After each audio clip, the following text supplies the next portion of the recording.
St. Helena Unified School. I know. Yes.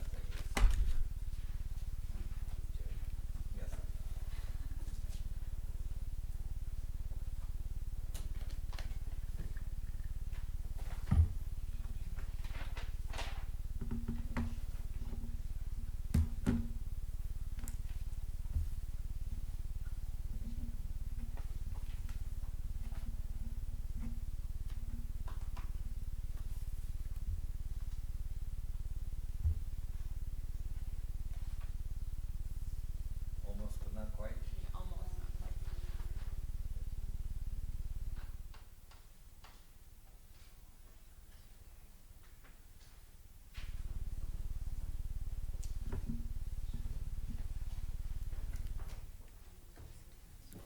Hello, everyone. Welcome to the regular meeting of the St. Helena Planning Commission for Tuesday, October 1st.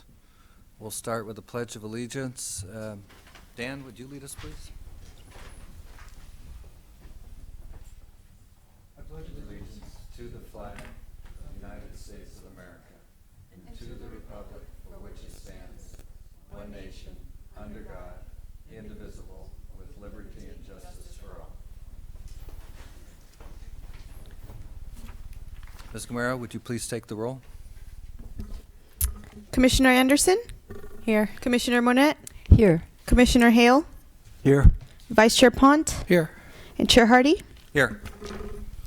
That brings us to the public forum section of the agenda. This is an opportunity for members of the public to speak to the commission on matters that are not on our agenda, which means that we cannot really discuss them, but you're free to bring up anything that's on your mind. Is there any member of the public who would like to address us in the public forum? Seeing none, we'll move on to consent items. We have one item on consent. That's the approval of minutes for September 3rd, 2019. Again, anyone, either on the commission or a member of the public, can ask for an item to be removed from the consent calendar for discussion. Is there anyone on the commission who would like to remove this from consent?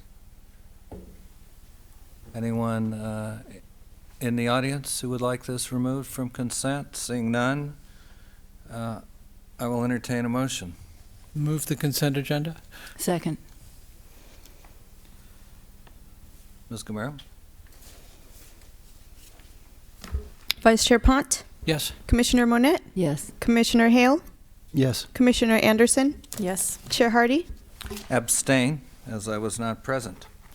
That brings us to our first public hearing, item 5.1, for a project at 1515 Pine Street that includes a demolition permit and design review.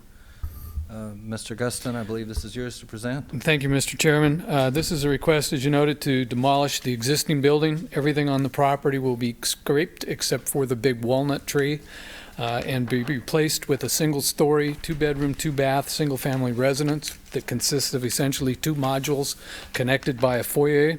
There'll be a detached 648-square-foot garage, and at some point in the future, the applicants propose to add a accessory dwelling unit. The development standards for the property, the applicant has met or exceeded all of the standards in terms of what is allowed. The building itself that exists has passed all historic review and is not a historic structure by any criteria. And with that, staff would recommend approval of the demolition permit and the design review, subject to the findings and conditions in the resolution. Mr. Chairman. Yes. Are there any questions for staff? I have one. Oh, go ahead. Well, if you could just go on page 11 and just explain to me the setback. The one with all the charts? Yeah, the one with the chart. It says, I mean, especially, I just didn't understand the 90 feet, 90-foot setback and as proposed, and the existing is I 60, I'm not I understand. reading. I understand. No, and we grappled with this because the lot is so large and the construction is relatively small, but we wanted to put the information out there and couldn't think of any other way to do it except to show both setbacks from each side where the building was relationship to the property lines. So on one side, for example, the accessory dwelling unit down at the bottom, it says 10 foot and 63 feet. On one side, it's 10 feet from the property line, and it's 63 feet from the other side property line. Oh, okay. So I That's what I couldn't didn't figure any other way to present it Okay. All right. and still give all the information that was necessary. So, Okay. yes, it is kind of complicated, Okay. but Thank you for that. I- But I guess, so, but does that mean that the garage existing setback is 34 feet and it will go to 24 feet? Does that mean it's going to be 10 feet? the garage would be, the setbacks on the garage would be 13 and 5 3/4 feet relative. Oh, all right. So it's, I guess they're all within the standards. Is Yes, that or correct? exceeds. Okay, thank you. That's all I just needed that clarification. Yeah. I just want to make a note that unfortunately the software we use to enter in our staff reports isn't very table friendly. So formatting can be an issue, and that was the case with this. Yeah, the lines kind of moved around a little bit. Yes. You ought to see it when it just- comes on the just- screen for the first time. So, if I can, they're taking a structure that doesn't currently meet all the standards, so it's existing non-conforming, and making everything conforming. Is that correct? Yes, sir. Yeah. So that, Well, I don't know what's non-conforming because when an application comes in and says we're going to scrape the lot, it's irrelevant to us whether it's conforming or non-conforming. Yeah. So we didn't spend any time trying to measure if they were going to retain any portion of it. We certainly would have had that information, but when they scrape them clean, it becomes moot. yeah, I'm just kind of looking at the drawings. It looks like the old building was inside the setbacks in some parts. The new one is not going to be. This is kind of an odd question, but it's, where's the air conditioning unit set? Do we have any idea at all?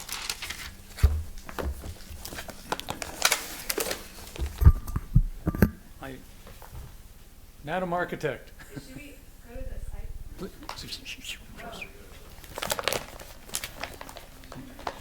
No labor inducing tonight. Hi, my name is Michelle Liu. I'm part of the architecture team. If you can go to A 1.01. Yeah. Okay, ooh, you were just there. That one, or go back, sorry. That one. So, can I come up and point? Would it be easier? That one right there. I think it's A 1.01.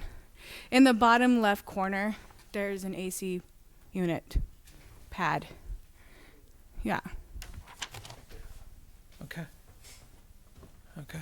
So it's all the way back in the rear yard. Yes. The only reason I'm asking that is that, as far as I can tell, the city has declared some device as a structure. And I want to know if this device is indeed a structure, as the city defines it. It is? AC units have not been defined as a structure to date. Say again, over? They have not been. They have not been. Nope. Okay. But other devices are structures.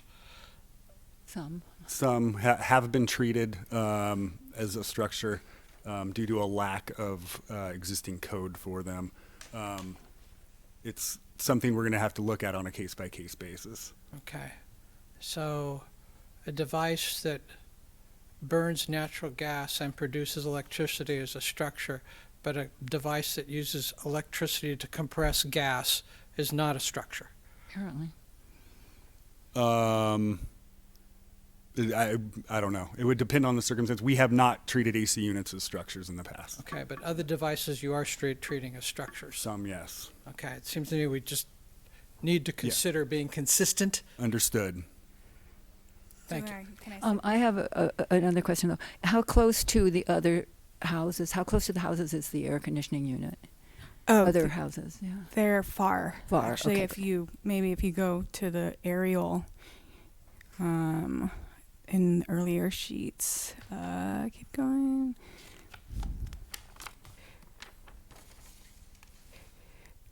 Yeah, keep going. I think there's one even further back that might be zoomed back even further. Yeah. There's a lot of backyard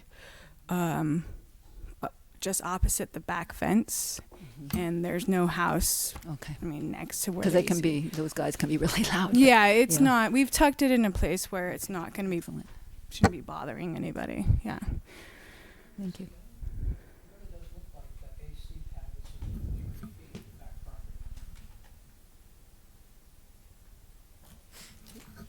It could very well be that close, but if it's not treated as a, Structure question becomes a relevant one, I'm afraid. but if, Oh, sorry. Let me repeat that. It looks to me like the AC pad is within 3 feet of the rear property line. It If may so, then the structure question becomes relevant. be. Right, and we do not treat AC units as structures and have not historically. I think there's a problem there. Is like I said, you are treating devices that burn natural gas and produce electricity as structures. But structures that use electricity to compress gas are not a structure. That's a line that doesn't exist in the code, no matter how you read it. Understood. Either they are or aren't, but it should be treated consistently.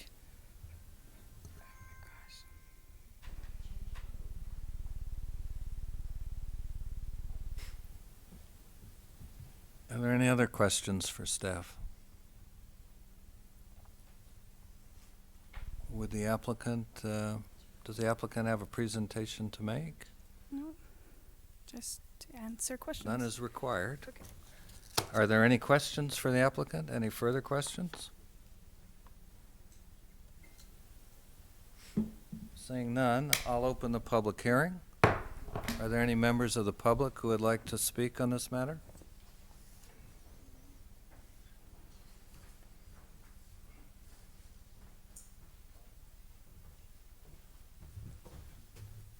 Bob Havens, 1440 Adams. As far as that air conditioning unit goes, there's big backyards in the back of that property. But then, what's her name next door on Pine Street? There's a neighbor next door on Pine Street that's relatively close. So, I mean, you saw the backyards, or the houses are way up front. So there's one right next door, you know, where Dog Alley is and all that. So she's there, and then Mike Thompson's back house is right there on the property line too. So there are a couple of residences right there. The other question I had was on there's a variance for the setback. Is that correct? There is no variance? I thought it was 17 feet versus 20 feet. That's not That this would- item. You're thinking of item 5.2? Oh, my 5.2? Mm-hmm. Is that a different property? That's Kearney That's at Street? 1650 Kearney. Yeah, okay. That's what I thought. Okay. That's all I had to say. Thank you. Is there anyone else who would like to address the commission?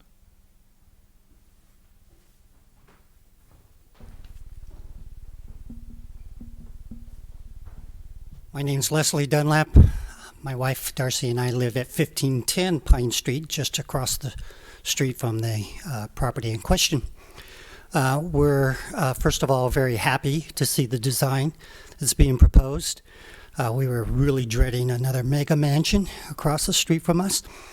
And secondly, in regards to the air conditioning unit, obviously, since we're totally opposite of where the air conditioner is, we are much more pleased with where the air conditioning unit is now, rather than trying to bring it forward towards Pine Street.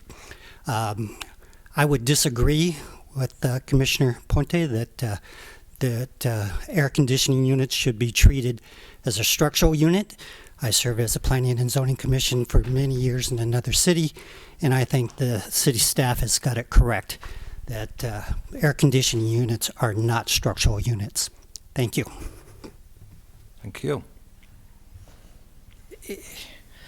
I almost hate to get in this, but I'd like to clarify. You may. Okay, I'll give you the floor for that. The point is not that I consider them a structure, but the city has been treating some devices as if they were structures. All right? Very similar to this device to an air conditioning unit. So I'm saying that they should be treated consistently, either one way or the other. Right now what we have is a rule that says, or interpretation of a rule that says, this device is a structure, but that's the only device that's being treated as if it is a structure. No other devices are being treated as if they are a structure. Is that true? That's the point. Can you say the name of the device that is being treated as a structure? Generators. Yes, it is a generator, and I actually assume that it's a generator. And it's probably a generator that's housed with some kind of wooden structure or something or another. But generators can be much huger and much more noisier than air conditioners. So I still would disagree with you, John. Sorry.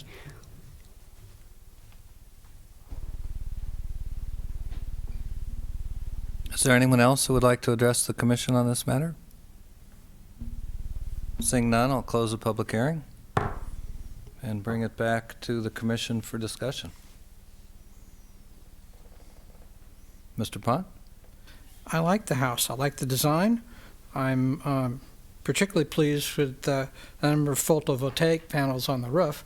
It looks like it's going to be all electric, 100% photovoltaic driven by the number of panels. I mean, it's a fine design. It's well set back. It's appropriate for the area. I have absolutely no problems with this, and looks good to go. I feel the same way. And in addition, I really want to thank you for, I mean, especially the support from the neighbors. That's really important from my position, and I'm assuming that you reached out, which I really appreciate. And also that it's one story. I think that's extremely important. So I fully support the project as well. Commissioner Anderson? I support the project. I think it's a great design. I'm also happy that it's one story. I think it's very reasonable. Commissioner Hale? I support the project. I have no question.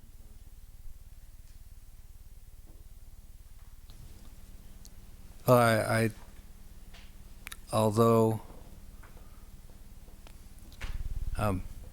design excellence is not a criteria for approval, this is, in terms of what we see, exceptional, and I appreciate that. So, it seems we would be ready for a motion. I would move that the commission determine the project is exempt from CEQA and accept the acquired findings and approve the request demolition permit and design review for the new single-family residence at 1515 Pine Street. I Second.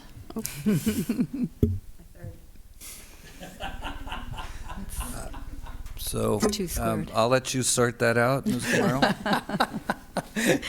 Vice Chair Pont, Yes. Commissioner Hale, Yes. Commissioner Anderson, Yes. Commissioner Monette, Yes. and Chair Hardy. Yes. Thank you. That brings us to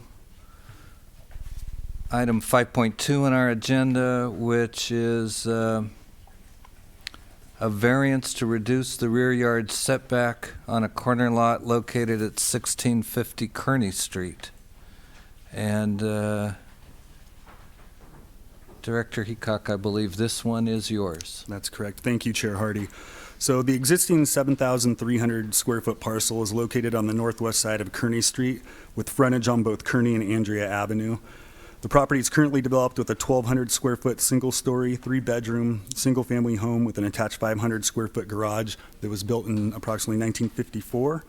A city sewer line does run along the property line opposite Andrea Avenue.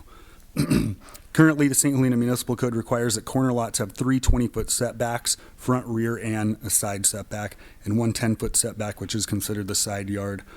The applicant is requesting a variance in order to reduce one of the 3 20-foot setbacks down to 17 feet, 17 feet, so that the location of the designated side yard can move, thereby allowing room for an addition. And the purpose of a variance is to allow variation from the strict application of the terms of the municipal code, where by reason of the exceptional narrowness or unusual shape of a specific piece of property, or by reason of its exceptional size, shape, topographic conditions, or other extraordinary situations or conditions of such piece of property, or because the use or development of the lands immediately adjoining such property, the literal enforcement of the requirements of this title would involve practical difficulties or would cause undue hardship on the property owner. The setback adjacent the sewer line of this property cannot accommodate an addition, as it would make the home much larger than the 60-foot lot width maximum. The St. Helena Municipal Code also defines the front of a lot as the narrow dimension which abuts the public or private right-of-way opposite the rear of the lot, which in this case would be Andrea Avenue, not Kearney. The home was constructed long before the required setbacks were established, and the applicant does not have the benefit of the same setbacks as others on their block and in the neighborhood. Due to the combination of these factors, it can be argued that a hardship peculiar to the property, not created by an act of the owner, exists and may be resolved through consideration of a variance. Earlier today, it was brought to staff's attention that some construction had occurred at the property.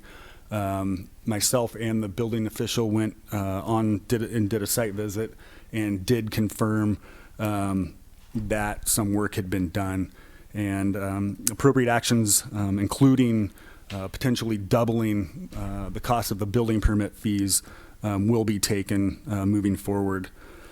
With that said, for the reasons identified in the staff report, staff does recommend that the Planning Commission determine that the project is exempt from the requirements of CEQA pursuant to Section 15305 and accept the required findings and approve a variance for a reduced rear yard setback of 17 feet for the property located at 1650 Kearney Street. Happy to answer any questions you may have. Any questions for staff? Mr. Pont? So no matter what happens, the design right now has 2 20s, a 17, and a 10. So there's no way to get 3 20s out of that at all, no matter if we dance around which is front and which is rear. Yeah, that's right. Okay. Any reason, do you know of any reason why the design was done without 20 feet? I mean, was there a mismeasure? I read that you've been in discussions with the owner and the city manager, so I can't imagine this didn't come up at some point. No, it did. I think initially they thought that 17 feet was 20 feet. Okay. They thought they had 320 feet originally. You mean when it was? So the existing, what's now their side yard, is 17 feet. They thought that was 20. Yeah. Yeah. Based on what? I don't. Well, but when it was built, it Unmeasured. was conforming, and then Yeah. No, there were no as standards. code changed. I have to assume back in Yeah. 1954 that it was conforming. Yeah. I thought you said there were no setback standards when it was built. I didn't say that. Oh. So it would have been conforming. Yeah.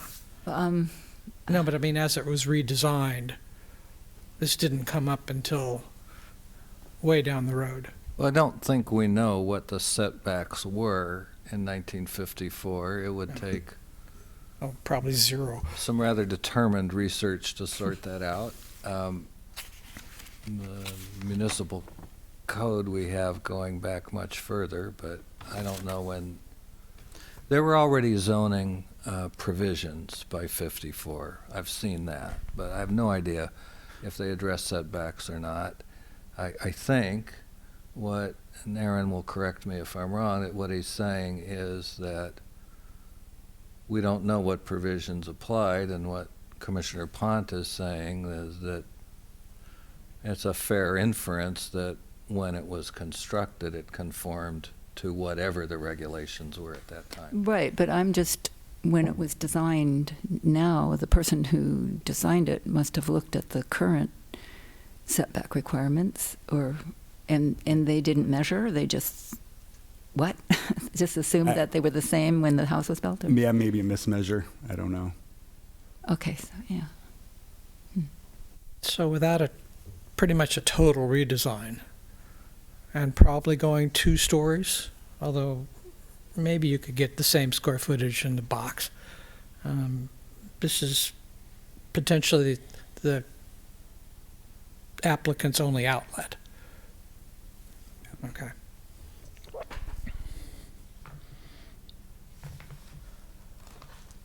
Commissioner Hale? Anderson? I have questions, but I'll wait if someone else has some ahead of me. I'm looking at what's page 52, Director Hickok, of the printed staff report. There's a brief paragraph on issues, and I wanted to be sure I understand this. You said it should be noted that the applicant could construct an accessory structure up to 15 feet in height, 3 feet from what is now the rear property line. Yep. With a building permit only. Yeah. Which property line are we referring to? The one opposite Kearney. So where the addition is being proposed, right now they could put a detached accessory structure up to 3 feet from the what is now the rear property line. And which would be closer than the proposed addition.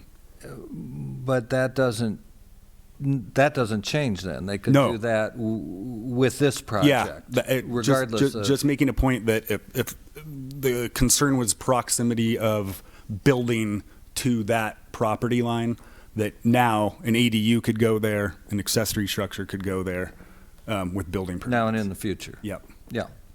And then that paragraph continues, approval of the variance would allow them to construct an addition that would be 10 feet from that same property line. I don't understand how the variance affects the setbacks on the boundary or property line opposite Kearney. Because that is now what would be the rear yard, and that would become the side yard. The front yard would be Andrea. The rear yard would be opposite Andrea. The side would be Kearney, and the rear would be opposite Kearney. So that would go from their rear yard to their side yard. Well, maybe I'm missing something, but I don't see how the application determines the front yard and the rear yard. It seems to me if that's a function of the lot dimensions and how the code applies to lot dimensions, it simply is what it is. The front yard, for setback purposes, is the same whether we approve a variance or not. It just is what it is. We may allow construction within a setback based on a variance, but we're not changing where the front yard is. The orientation of the house may or may not change, but the orientation of the house doesn't determine where the front yard and the rear yard are in terms of our setbacks in the code. So I find this, I'm sorry, but I find it confusing. So it is a little bit confusing. So there is also language in the code that the front yard is typically the narrowest dimension fronting a public or private street. In this case, that is Andrea. Right. And so if this addition was, if we left it at the front yard is on Kearney and the rear yard is opposite and the front yard's Andrea. But how could we do that if the code says that the front yard should be the narrowest dimension? Because there's also provisions that in situations the planning director can make the call what is the front, side, and rear. Right. And right now, so That I recall. So you have some discretion to determine, in this case it would be Kearney, as the front yard.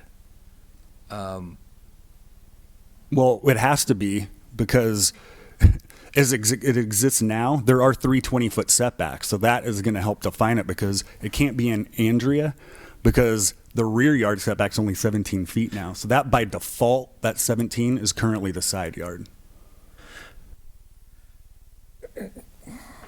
Well, sure, I mean, if there's a preference for applying the ordinance so as to make the existing structure conforming rather than to apply it so as to make it non-conforming, Right. then I understand that. Right. That explains this, that as applied to the existing structure, the policy preference, if a conforming pattern exists, is to orient Yep. front and back to conform rather than to create a non-conforming situation simply by declining to exercise that discretion. That answers my question. Thank you. So if I can add a little, hopefully clarify this. So the front will be on Andrea, right? That makes the side 10 feet that conforms. Correct. Right? Okay. And the side yard, which fronts Kearney.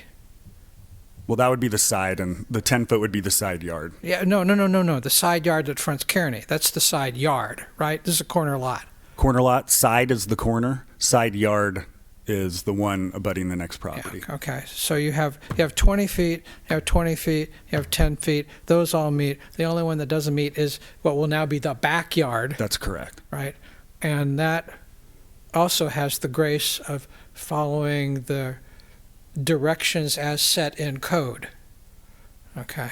I'm going to go out a little on a limb here and suggest something, that when we go to rewrite the zoning code, the point that's important, as far as I can tell, is they have 20, 20, 20, and 10, right? Mm-hmm. And 2 of the 20s need to be adjacent to the public street. Mm-hmm. After that, I don't think I really care where the 10 and the 20 is, the remaining 2, because frankly, some parcel is going to have 10 feet, some neighbor's going to have 10 feet, and some neighbor's going to have 20 feet. So I don't think it really makes a difference at the end of the day which is side and which is rear, as long as there's 3 20s and a 10 on a corner lot, and 2 of those 20s are directly adjacent to the street. Kind of like period. That'll make it easier in the future. We want to figure out what's the back, what's the side, in other words, you can dance those labels around, still meet code, and somebody ends up with a 10 and somebody else ends up with a 20.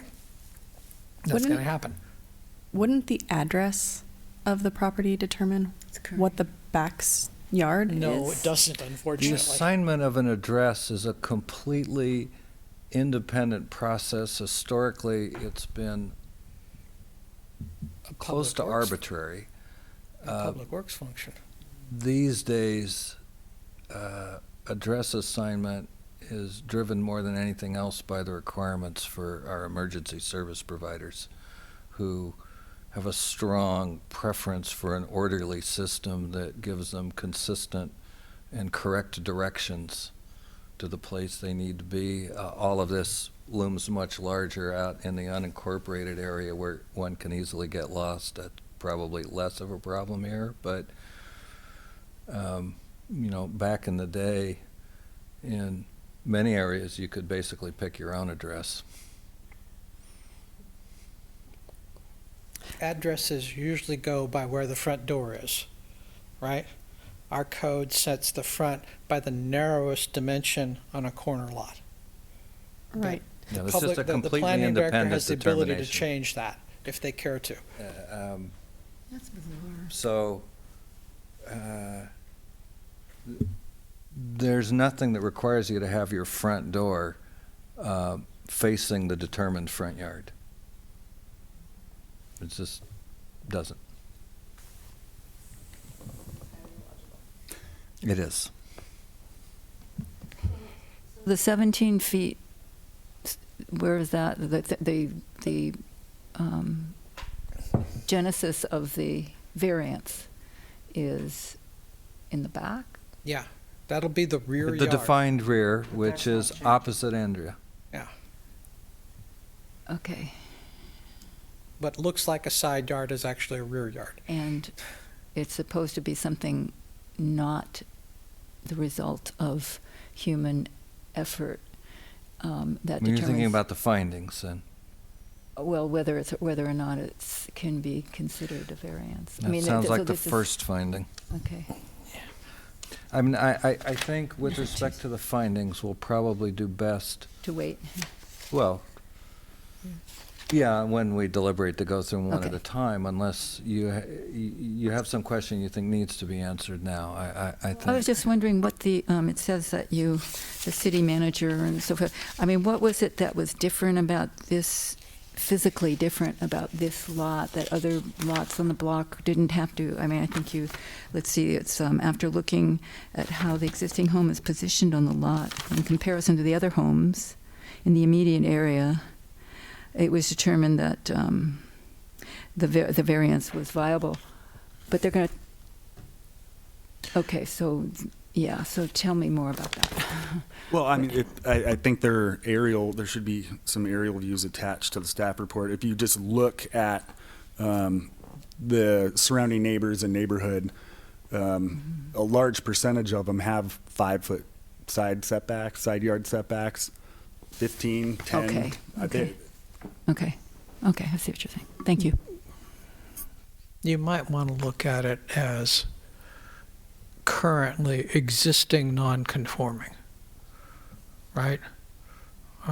They're adding to the house, but they're not adding to the house in what would be the non-conforming yard setback. So they're conforming to the nonconformity of the neighborhood. Yeah. Adapting. This is evolution.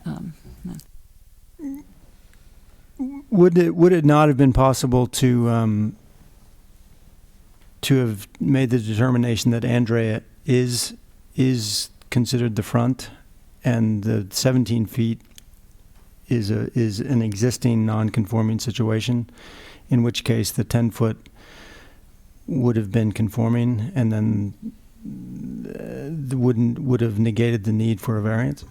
No, I don't think that'd be a viable way to look at it. When you have an existing conforming lot, if you look at it one way, I don't think it would be proper to look at it a different way. So they have 20, 20, 20, 10 plus.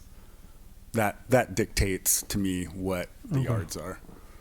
I think if the code said it's only the narrowest dimension is the front, and no one can ever say any different, then you might, I think, have a good case. But because the code says you can move the front. Right, but we're choosing to have our new interpretation. We're switching the front. I'm just suggesting that it would have been less problematic because it wouldn't have thrown us in, and wouldn't have thrown the applicant into a variance position, which is by design is a disadvantage. I think this discussion is probably, maybe the definition of hardship that wasn't brought on by, is brought on over time and by changing rules. So I don't think that in my mind, I think we've met the threshold of squirrely, adequately squirrely situation that